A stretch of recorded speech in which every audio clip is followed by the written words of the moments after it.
आज वीडियो बनावत हुए बहुत दुख हो रहल बा कि आज भोजपुरी इंडस्ट्री के एगो लाल कलम के जादूगर श्याम देहाती जी अब हमनी के बीच नइखन। जी आप सबके बता दी कि श्याम देहाती जी के आज ही कोरोना के चलते उनकर आज निधन हो गई। जी आप सबके पता होई कि खेसारी लाल यादव जी खातिर श्याम देहाती जी 50 से ज्यादा गाना सुपर डुपर हिट दे चुकल बाने। वहीं पे पवन सिंह जी के साथ भी लोकगीत से लेके देवी गीत दे चुकल बाने श्याम देहाती जी, और आज उनकर हॉस्पिटल में निधन हो गई।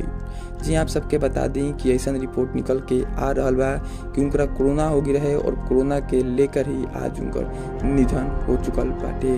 वहीं बता दी कि खेसारी लाल यादव जी के पूरा टीम पूरा कोशिश कैलस श्याम देहाती जी के बचावे खातिर, लेकिन श्याम देहाती जी आपन दम तोड़ देले।